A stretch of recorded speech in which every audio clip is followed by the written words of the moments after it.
لیکن ہم ایسا نہیں کرتے ہیں. ہم آئین کی پاسدار حکومت ہے, ہم آئین کی پاسدار جماعت ہے, ہم قانون کی حکمرانی کی جماعت ہے. یہ مریم صاحبہ کے الفاظ رہے ہیں. اب نواز شریف صاحب نے باپ پارٹی کو گود دے لیا ہے.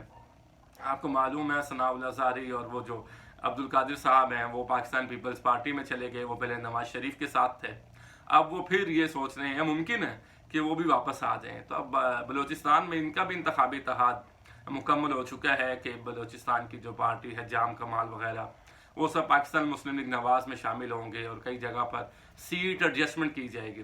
تو یہ آپ کا جو بیانیہ تھا, یہ بیانیہ تو ٹوٹ گیا ہے, بکھر گیا ہے کہ آپ جن پر تنقید کرتے رہے ہیں, باپ پارٹی کو کسی کے باپ نے, ان کا بھی کوئی باپ ہے, اس طرح کے معاملات جب آپ کرتے رہے ہیں, بلا شبہ آپ کا اشارہ اسٹیبلشمنٹ کی جانب تھا کہ اسٹیبلشمنٹ نے اس پارٹی کو بنایا تھا عمران خان کی مدد کے لیے.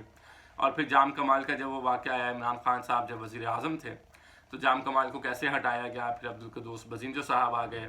اس وقت جو نگران وزیر اعظم ہے پاکستان کے انوار اللہ کاکڑ, وہ خود عمران خان کے پاس گئے تھے اور انہوں نے کہا تھا کہ جام کمال اپنی جو حیثیت ہے, ووٹنگ کی اکثریت جو ہے وہ کھو چکے ہیں پارٹی کے اندر ہی. پھر عمران خان صاحب نے بھی ان سے ہاتھ اٹھا لیا اور اس کے بعد عبدالقدوس بزنجو وہ وزیر اعلیٰ بلوچستان بن چکے ہیں.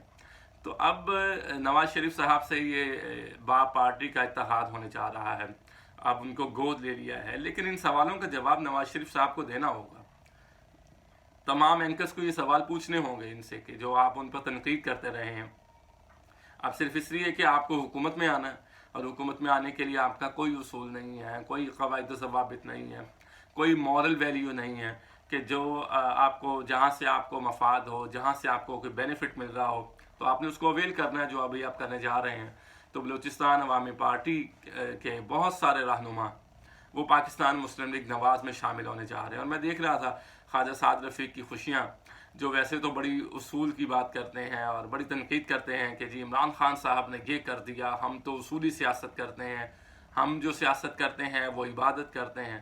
لیکن آج آپ بڑا اچھا سا ویسٹ کوٹ پہن کے اور اچھی سی شلوار قمیض پہن کے بڑے ڈیسنٹ طریقے کے ساتھ آپ بلوچستان میں موجود ہیں, وہاں پر رہنماؤں سے ملاقاتیں کر رہے ہیں. آپ کوئی اصول نہیں ہے, کوئی قواعد و ضوابط نہیں ہے, لیکن یہ وہ کیا کہتے ہیں, گندا ہے پر دھندا ہے, یہاں پر ایسے ہی چلتا ہے. خیر آگے چلتے ہیں. احسن اقبال صاحب, پروفیسر احسن اقبال جو نون لیگ کے سینئر رہنما رہے ہیں, ان کا بھی ایک بیان میرے سامنے ہے. انہوں نے کہا تھا کہ باپ پارٹی اسٹیبلشمنٹ نے بنائی تھی, اور اگر پاکستان پیپلز پارٹی نے پی ڈی ایم کو کراس کر کے باپ پارٹی سے الائنس کیا تو یہ پاکستان پیپلز پارٹی کی بڑی غلطی ہوگی جسے برداشت نہیں کیا جائے گا.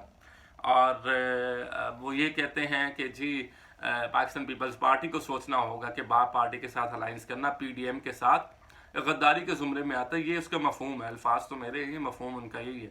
لیکن اب احسن اقبال صاحب کو بھی ٹاک شو میں بتانا ہوگا, اینکرز کو پوچھنا ہوگا کہ اب کیا ہو رہا ہے. الائنس صاحب پاکستان پیپلز پارٹی کو تو یہ کہہ رہے تھے کہ کراس کر کے آپ اس طرح سے نہیں کر سکتے, لیکن اب جو پاکستان مسلم لیگ نواز کرنے جا رہی ہے وہ کیا کر رہی ہے, یہ کیسی سیاست ہے, اور اس سیاست سے پاکستان کو کیا فائدہ ہوگا.